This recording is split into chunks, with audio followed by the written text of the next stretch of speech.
I want to welcome all of you today. Today we're unable to, or we changed, not unable to. We decided to change our normal program from our tafsir to have a very important conversation with our guest today, titled Know Your Rights. In a very volatile situation in our world today, with government officials making decisions that go honest common sense, a lot of people have questions that need to be answered.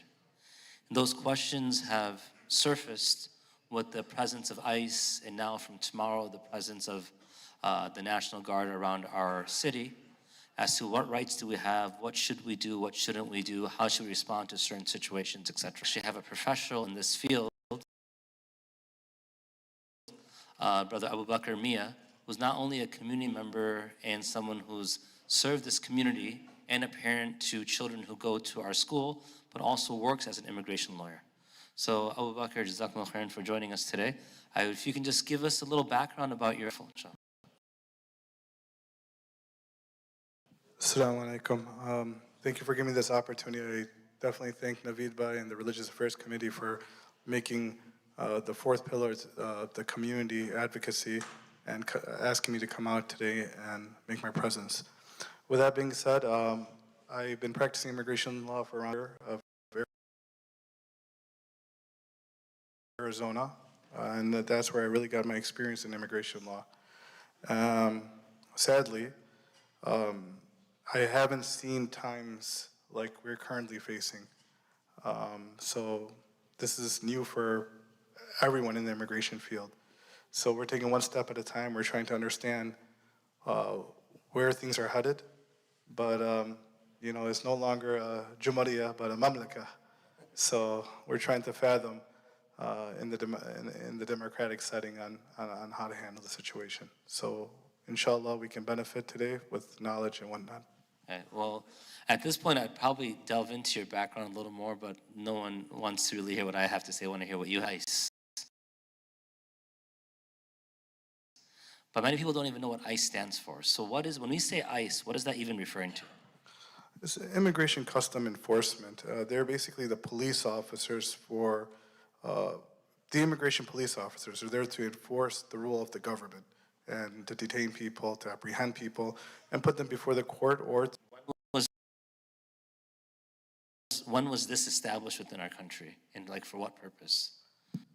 Well, I don't know the historical date of when this was established, but essentially you need a law enforcement agency that works on behalf of the government. So they, you know, judges may order something, the immigration judges may order something, they will give it to DHS, Department of Homeland Security. In order to enforce that, they're essentially police officers, but for immigration, essentially, to go ahead and apprehend the suspect and whatnot. Okay, so that makes a lot of sense. So this has been existing for more than this year. Why haven't we seen them before, and why are they more present now than before? Well, essentially, for a long time, right, we were really going after those that posed a risk to security into the country. And ICE was trying to go after those guys. But ever since the Trump administration, he's really put an emphasis on this concept of invasion. And he's seeing everybody who could be a family who overstayed their visa, people who entered here 20, 30 years back, and they had the United States. But so far, so long as they're illegal in the country, they pose a risk to the security, and Trump has tried to go ahead and use that to his advantage to clear the invasion, so. So this makes sense in communities that are in the South, that border, for example, Mexico, but why are they over here in Chicago? I mean, we're nowhere near the border. Because Chicago is a sanctuary city. For a long time, we have... Can you explain sanctuary city? Well, sanctuary city means that the local law enforcement is not informing the government that they have an illegal alien or there's illegal alien, working with the government to apprehend that individual. So we've been a sanctuary city. People who, as long as they don't break any laws, you know, they're illegal, that's a civil crime. We never viewed it as a criminal crime. Versus states that are like Texas, more of those Republican red states, they are more in line to work with the government to go ahead and inform them about illegal aliens to apprehend. So before we go to the details, is a sanctuary city a legal term, or is that just a social term? It's more of a social term. So now we have in our community many people who are worried because obviously for the vast majority of our community, not everyone, we don't look like the typical American. It may be skin color, it may be the way we dress, it may be a bunch of different factors. So there is clear ISIS presence is going to pose a threat to us. Number one, is that true? And if so, how? So essentially, the reality is this. Right now, those who are not American citizens and are eligible to become American citizens, they should really, really apply for their citizenship. I cannot emphasize that more than anything, especially with the Supreme Court ruling that's going to be coming out in the coming weeks regarding birthright citizenship and whatnot. I cannot exercise that everyone, if everyone's going to leave here with some knowledge, if you're eligible for citizenship, or if you know someone who's eligible for citizenship, or you have an elderly parent who, make sure you apply for their citizenship. Is citizenship as the same as a green card? No, citizenship meaning that you're naturalized U.S. citizen. So a lot of people, especially from Hyderabad, from Karachi, from Pakistan, from the whole Indian subcontinent, are elderly parents. You know, they like to play this game where they want to say 6 months out the year and back home, they want to say 6 months out the year here. Well, at some point you're going to have to make a decision, and you should go ahead and apply for your citizenship because once you have your citizenship, you have really nothing to worry about. So this dual citizenship, just staying here, staying there, is something that now we have to begin to step away from, is what you're saying? So the concept of dual citizenship, I mean, as long as you give your oath and allegiance to the United States and you become a citizen of the United States, you're fine. You know, other countries, whatever the take is, whatever their rules are, that's beside the issue. But you really want to, in order to protect yourself, you really want to go ahead and apply for your citizenship, because a lot of our elderly individuals take Medicaid, they take public benefits, they're on green cards. We don't know how this administration is going to view this in the near-term future, because every single time you come to the United States, it's seen as an admission into the United States.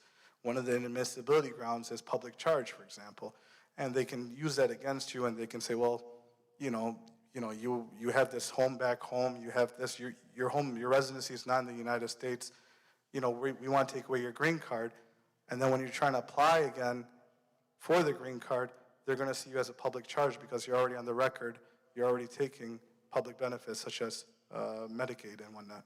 Okay, so before we go to what ICE can do to you on the street, here's a question. There's people in our community, in this masjid right now, who are green card holders. What do they need to do right away? So for the most part,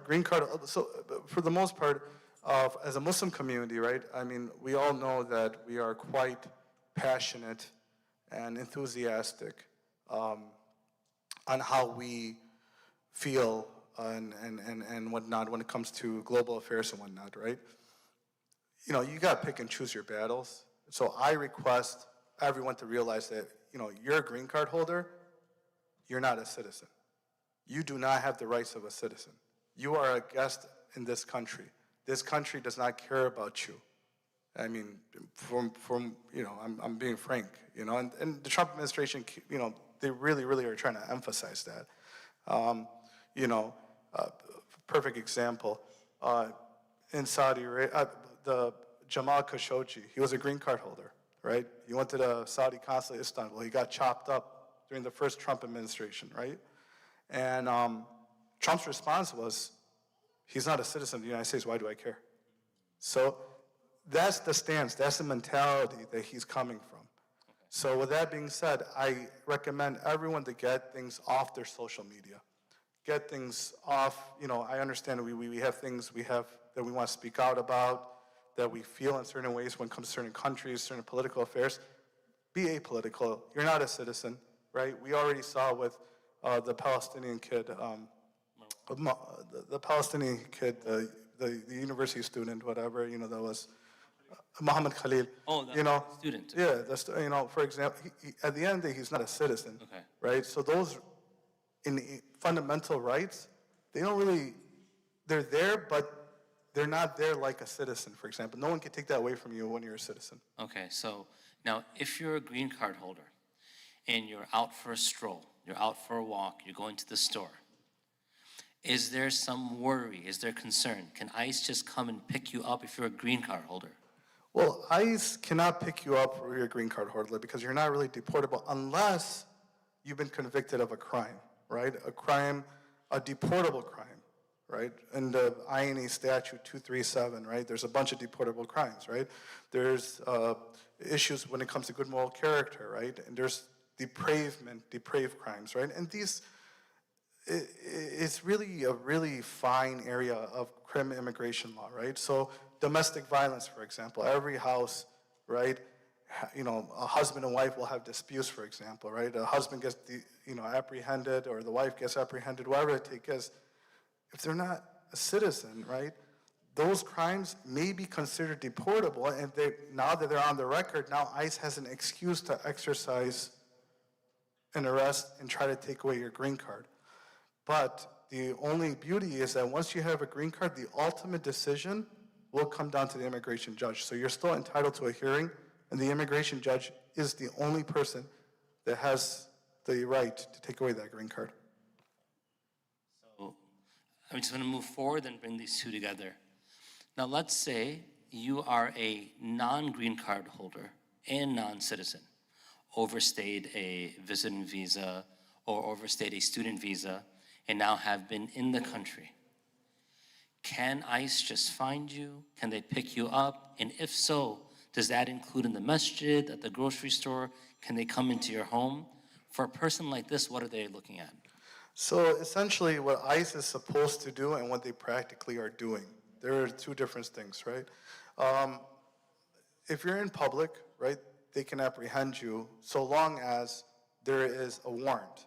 Now, there's two kind of warrants. There's an administrative warrant and there's a judicial warrant. The administrative warrant is basically from an ICE officer. It's kind of like within the administration. It's like a police officer. You know, they write their own warrants. It's a joke. A judicial warrant is from a judicial authority, like a judge or a magistrate, something high in the court system.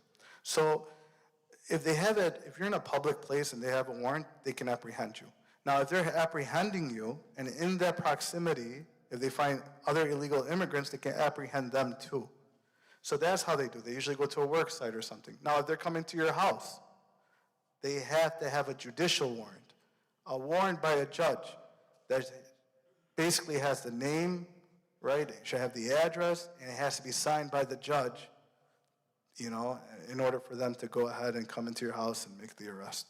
So an ICE warrant, pretty much just their own written script in public, they can go ahead and utilize that for anyone in that area who has that same circumstance.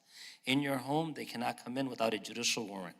What if it's the grocery store or the masjid, which is sort of public but not public? How does that work? So then they'll play a bunch of games, right? Because the street is public, the parking lot is not public, you know, it's a private, so they'll probably scope you out the way until you really leave the proximity, and then they'll make the arrest, right?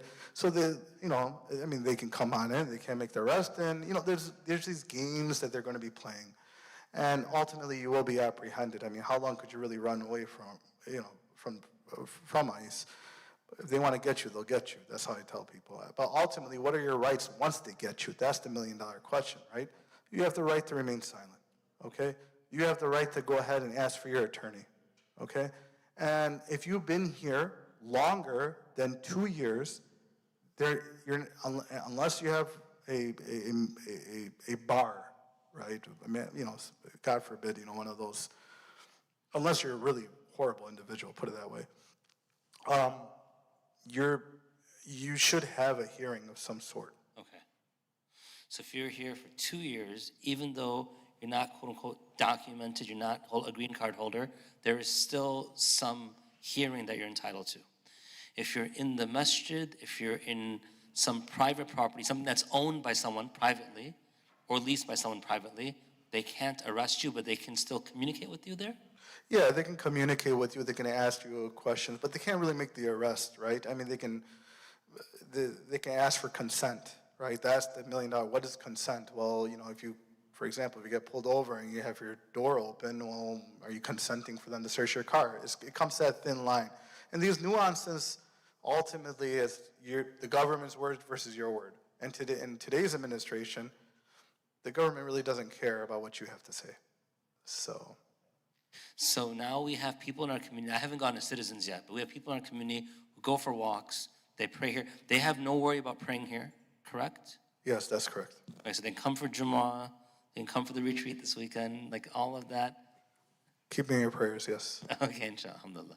Now, here's another question. There are citizens here who also have a worry because of the way they appear. They don't look like a typical European descent American. Is it enough to look like someone who's not of European descent in America to have ICE approach you? Well, if ICE, it's just like a police officer approaching you. I mean, if they approach you, you just say you're a U.S. citizen, all right? And then, I mean, I'm not asking, at least not now, for example, I mean, there's no kind of identity card that says you're a U.S. citizen that you're forced to walk with. But if they inquire and whatnot, you can work with them and let them know that you're a U.S. citizen, and, they should go on their way. Do you have to have proof? Do you have to have a picture of your passport in your phone or the actual passport on your person? Absolutely not. That has not, we haven't reached that level yet. All right, mind you, for our brothers and sisters from India, Pakistan, right, the next coming days may bring good memories of, martial law and military rule. We don't know what's happening because we do have the military stationed from the National Guard, at least from Texas, has been sent up here. So we don't know if he's going to invoke the Insurrection Act. We don't know what the future entails. But as of now, there's no need for all that. Okay, so now let's say an ICE officer approaches someone. A lot of people fear that they could just be grabbed right away, and you've already said that they can't, although they may do it, they can't. In that scenario, I am said person. You are an ICE officer. What am I expecting from you at that moment? So ultimately, they're going to take you, right? They're going to take you here on Broadway, an ICE facility where they're going to go ahead and they're going to process you. Okay? While processing you, it'll come up that you're a U.S. citizen. It'll come up, and someone's going to be in big trouble if they apprehended the wrong person. So essentially, they, in Broadway, they'll process you. But if you weren't a U.S. citizen, right, they'll process you and then they'll send you to a detention facility. It's not in the state of Illinois. We don't have any ICE detention facilities, or we don't have any contracts that have detention facilities with ICE in Illinois. It's a good and a really bad thing now. Because then what they do is then they're going to transfer you out to either Kentucky, Mississippi, one of those states that the judges are really, really keen on getting the proceedings moving forward quite fast so they can get a deportation order. If someone, dead battery. This battery died. So if someone is apprehended at that point, do they contact your family? How are people made aware of this? Yeah, so you will have an opportunity to call your family, and you will be having an opportunity to go ahead to contact your attorney. Depending on which facility you're at, different rules are at different facilities, but ultimately your family can also send you money to make more phone calls, to buy things at the detention facility. Essentially, you're in jail for all intent and purposes. So you will have certain limited phone calls that are for free. If you want to make further phone calls, you will have to pay for them. And that's that. But then the beauty is that your lawyer or you have the right to ask for bond. And bond is basically, it is what it is. It's basically you're paying an amount to get released for your court date. And as long as you show up to court, then you're entitled to your money back.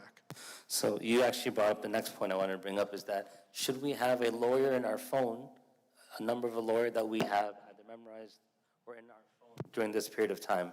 Well, I say this even before this whole incident happened. People should have 3 phone numbers always in their phones. One is a lawyer, another is a doctor, and another is a mechanic. Um, yes, this is a time to really, really, really have a lawyer on your phone. I mean, we know a lot of people who are coming and are still traveling overseas, and they're coming back and forth. And I'm not trying to say don't travel overseas, but do travel, if. And when you're coming back, sometimes CBP might ask unwanted questions. They may try to detain you. They may try to look through your phone. They might try to do things. And you may want to know about your rights. And you have the right to exercise, to reach out to your lawyer and ask, what is the protocol and whatnot. And it's really helpful to have. Whether you're a U.S. citizen or you're not a U.S. citizen, you should still have a lawyer. Got it. Okay, inshallah. So from my end, that's the end of my questions. Is there something I didn't ask that you wish I did ask or should have been asked? No, alhamdulillah. I think we hit up all the pitfalls of everything. But I cannot exercise the importance right now that you have the right to remain silent. You have a right to get an attorney. They cannot come to your home without a judicial warrant. Inshallah, with every hardship comes ease. This is promised in the Quran. So, inshallah, these days will pass us, and we will think about the future. We may have a few moments for questions. So I was just checking if there's any online questions, but go ahead. So, if there is an event like something like this happens, and we are witnessing it, what is it that we should do or can do or just remain silent? If we're witnessing an apprehension or something, what should we do at that moment? Right. So the gentleman's question is that if you're witnessing an ICE raid or if you're witnessing an event where someone's getting detained, what are you allowed to do? Well, you're allowed to inform other people that there's an ICE raid happening and what you saw. There's no law against that. It's not like you are. What you can't do is you cannot interfere in the arrest. You don't. We don't know, right? I mean, who they're arresting and why they're arresting, right? So you cannot interfere in the arrest, but you can inform other people in the community what's going on. And that is actually very helpful. So community awareness and keeping other people informed is a good thing.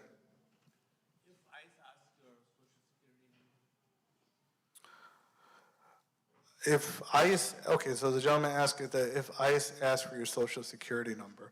Well, there's a bunch of follow-up questions, right? It's like, why would you need my social security number? And these follow-up questions you have a right to ask ICE. And they still are just asking for your social security number. You don't have to really provide that to them, right? Unless you're being detained, right? So you want to clear it up. Am I being detained here by ICE? Am I on the warrant? What's going on, You don't have to give up those social security number if you're not being detained. That's not even relevant at that standpoint.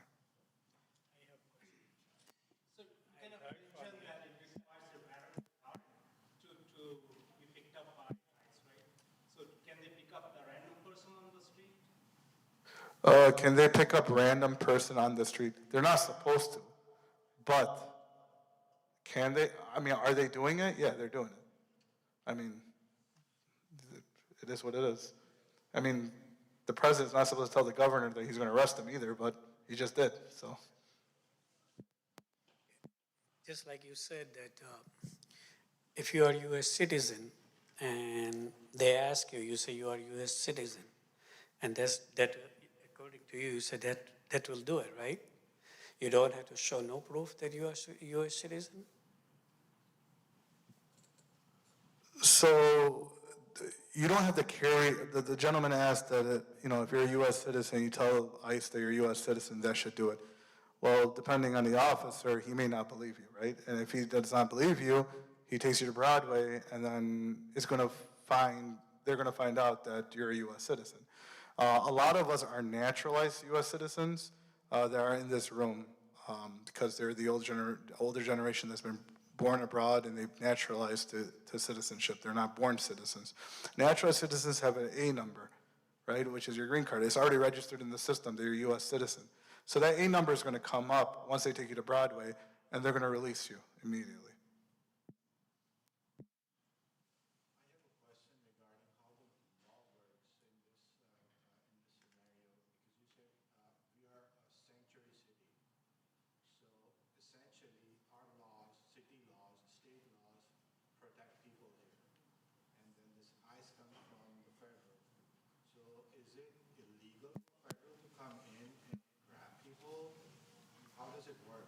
So I think the brother asked that how does the concept of sanctuary city works, right? When you have the state and local government saying that they're not working with ICE. Can ICE still come? Yes, the answer is yes. They're the federal government, right? It's like the Federal Bureau of Investigation, FBI, for example. They can come and they carry on an investigation. Now, it is up to the state and local government to make a determination if they want to help them or not, provide them information or not. In this situation, like for example, we have one of the largest Hispanic Latino populations in the country, right? Majority, I shouldn't say majority, a good percentage of that population are undocumented immigrants, right? They've been here for years, right? So, and a lot of them drive and whatnot, and they get tickets and whatnot, traffic tickets, all these kind of citations, whatever, right? So it is a decision of the local government to, when they pull over someone, to let ICE know. And ICE is supposed to come in and make an arrest. In a sanctuary city like Chicago, that doesn't happen. The local government is not going to work with ICE to make the arrest. However, that doesn't stop ICE from carrying on their own arrest. Does that make sense? There's a question online. If ICE comes after a minor, what are the rights? What can they say? So the minor, so if ICE comes for a minor, what are the rights and what can they say?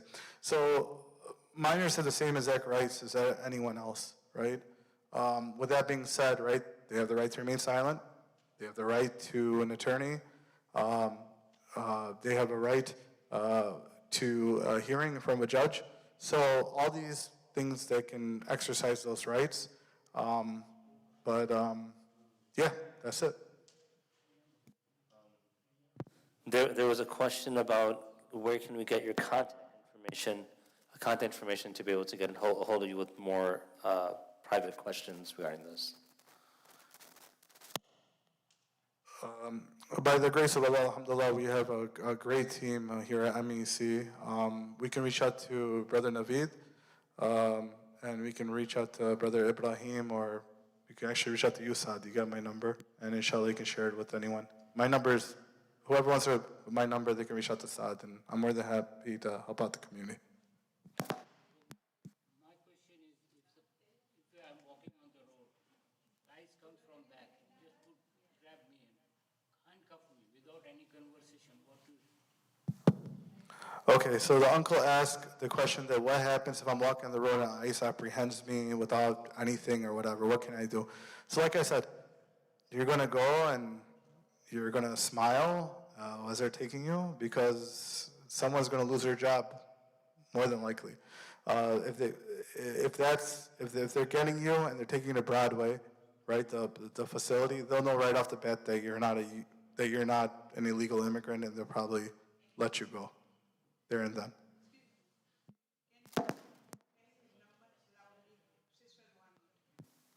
Yeah, so if anyone needs the number, just please contact me, and I will forward his number.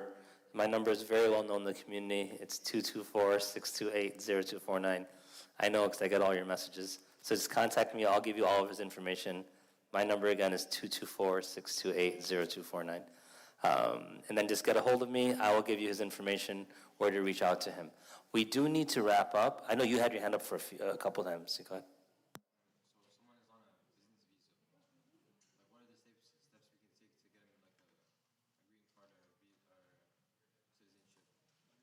Okay, the brother asked if you're on a visit visa, what are the steps you can get to get your green card and your citizenship?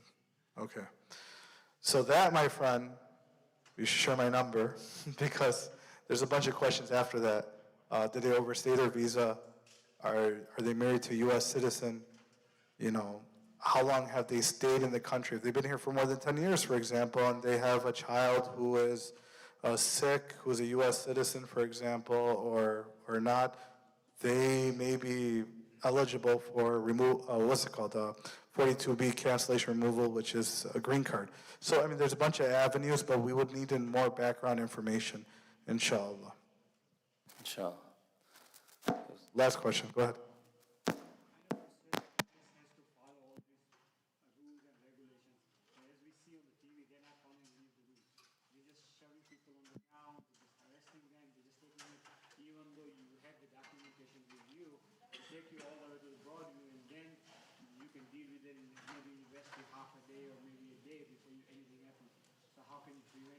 What is the point of, going through all these rules?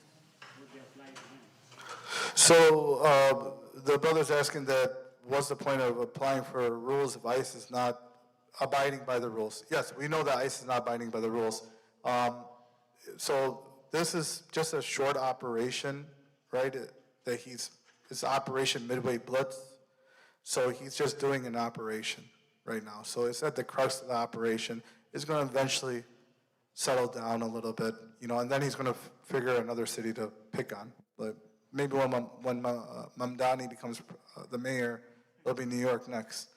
But yeah, so it's just you can if it makes you feel better, you don't need to do it. Just if you want to walk around with a picture of your passport, that'll be sufficient. I have my passport. My concern is I have a disabled son, autistic son. So sometimes he's in the car and I'm going into the store. So my concern about him, Right. he's not going to be able to. Right. ICE knows that. ICE, I mean, they're not, when one sees one in not in proper capacity, they know that they're not going to apprehend that kind of individual because there's a liability on their hand, right? ICE doesn't want to take a liability, right? Because if they take someone that kind of nature and they, God forbid, doesn't take their meds and they have a stroke or they pass away or something, ICE is liable. That's a federal lawsuit that we could bring against the government for wrongfully detaining someone and dying in their custody. So they don't want to deal with that. So I understand where you're coming from. More importantly, I think the ultimate question is you want to get a petition for guardianship, and whoever is incapacitated or whoever elderly parents who are elderly, who have dementia, whatever it takes, they're demented, I would highly recommend to petition for guardianship, inshallah. And I think that should be our next seminar. That's a good idea. I do want to apologize. I mistook the, it's raining, okay. I mistook this to mean that wrap up. It actually meant that there's snacks outside, so I apologize for that. You had a question? Go ahead. Question? Are you okay? Okay.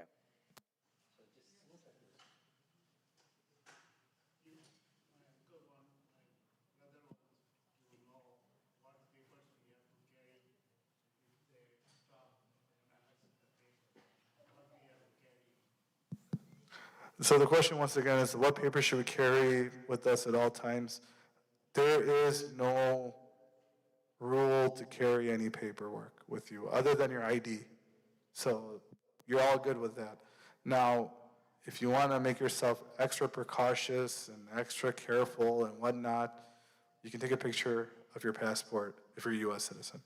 Now, if you're a green card holder, you should always have your green card on you at all times. So, Couple quick questions. Someone wants to know if there's a business in which undocumented workers have been hired and working. How much is the fine for the owners? okay, so that's in correlation with the Department of Labor. So ICE is going to coordinate with the Department of Labor. They're going to come in, they're going to do a joint, and then they're going to see the type of business, what kind of operation they were running, all that kind of stuff, and then they're going to work on a fine together.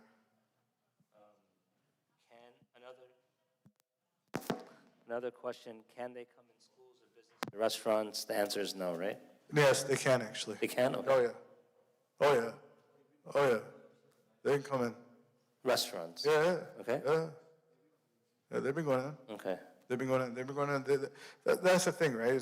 What constitutes? They can go to public venue places. That's the thing, right? A gas station is a public venue.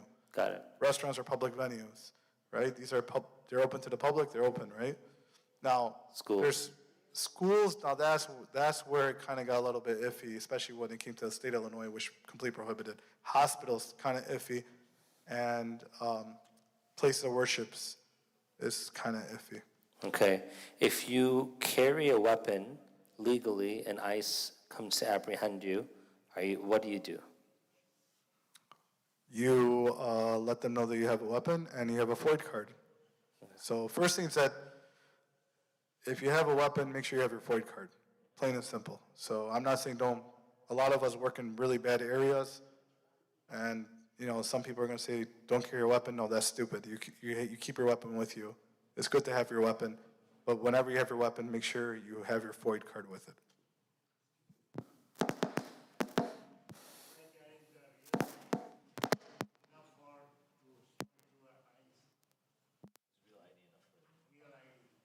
Yeah, that should be sufficient.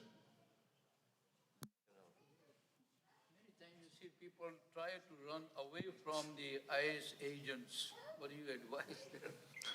Well, there's something called probable cause, right? If the question was, many times people run away from ICE agents. What do I advise? Would you run away from the police? No. Okay, so the answer was no. So, because if you run away from the police, you're suspicious. Now you have probable cause to make an arrest. Don't give them reason to make an arrest, okay? I think that should be it and if any other questions, to share my numbers, Brother Saad. Once again, guys, if you're not a U.S. citizen, if you guys know anyone who's not a U.S. citizen, people are applying for visas in Islamabad, and Mumbai, and Delhi, and Hyderabad, Chennai, whatever. Guys, make sure all that social media post, delete it. Delete it. Your emotions, your whatever, everyone knows what your heart says. Alhamdulillah, keep everyone in your dua, but it doesn't benefit anyone.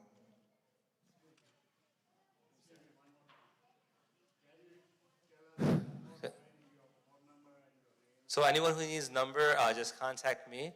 My phone number is 224-628-0249. I'll send all of his information. Subhanallah bihamdi, subhanakum bihamdik, nashhadu an la ilaha illa anta, nastaghfiruka wa natubu ilayk. Jazakumullah khairan for everything. Assalamu alaikum wa rahmatullahi wa barakatuh.